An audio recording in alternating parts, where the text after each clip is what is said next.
Guess who's back? Yes, it's I, the obsessed movie man, O.M.M. And I've noticed that a lot of critics have done their own kind of theme weeks and I decided, what the hell, I'll do one on my own. So, what's the theme going to be?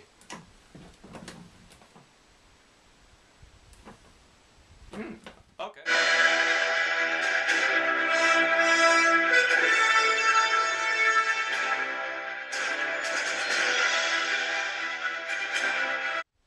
Welcome to the Marvelous Marvel Week, where for the whole week, we'll be taking a look at all the Marvel movies, or at least all the Marvel movies from the Marvel Cinematic Universe. If you're not familiar with what qualifies as a Marvel Cinematic Universe film, because you're not a true geek, I'll briefly explain. The Cinematic Universe refers to the movies owned by Marvel Studios. In these movies, the characters share the same universe, world, whatever. Franchises like the X-Men and Spider-Man don't count since different studios own them. We'll take a look at the first phase of the Marvel Universe, minus Iron Man 2. Why not that movie? Because it sucks, that's why. Actually, I just want to talk about the films that first featured the respected characters. And yes, because actually Iron Man 2 does suck. But you know what doesn't suck? The film Iron Man.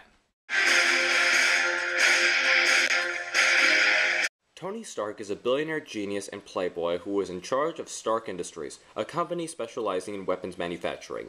He has a reputation for being selfish, narcissistic, and inconsiderate towards others.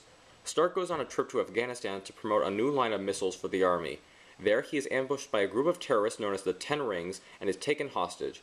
After the attack, Stark discovers that a piece of shrapnel is embedded in his body and could enter his heart and kill him, but with the help of a prisoner scientist, they create a device called an arc reactor that keeps the shrapnel at bay. They learn that the terrorists have been given weapons from Stark Industries by an unknown perpetrator and that they want Stark to make them new weapons. Stark agrees, but secretly builds something else to help him escape. This would be the Mark I Iron Man suit, which allows him to fly, fire weapons, and ultimately get him out of his predicament. Now a changed man, Tony Stark pulls out of the weapons business and then decides to put an end to the people using his weapons for evil purposes. He upgrades his Iron Man suit and begins battling the Ten Rings who held him and others prisoner. Being quite possibly his most recognizable performance, Robert Downey Jr. kills it as the self-centered genius Tony Stark.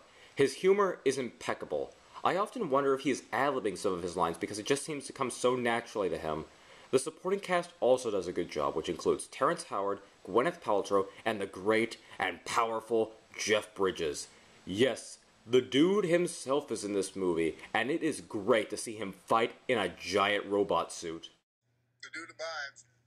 Oh yeah, I might have forgotten that little detail. In the film, our villain is Obadiah Stane, aka Ironmonger. He is the one who supplied the Ten Rings with weapons and also had Tony Stark be captured. Stane replicates the Iron Man suit and becomes this massive behemoth known as Ironmonger. The fight between the two is pretty impressive, though some things are hard to buy with his suit, such as how he can fly.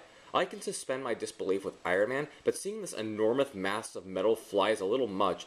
Then again, it's a comic book movie, so I guess I can roll with it. Also worth noting is that Stan Lee, the man responsible for the creation of many Marvel characters, always has a cameo in these films, and Stan Lee's cameo in this film is him dressing up as Hugh Hefner.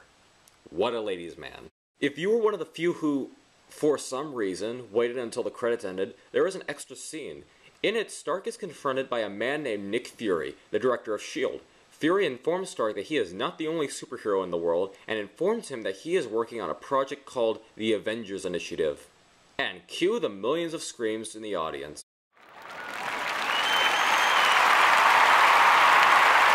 Iron Man is a very good and very fun superhero movie. The action is well done, the effects are very impressive, specifically how the Iron Man suits were created, and the music featuring AC/DC was a really nice touch. That was Iron Man? Now on to the other four films.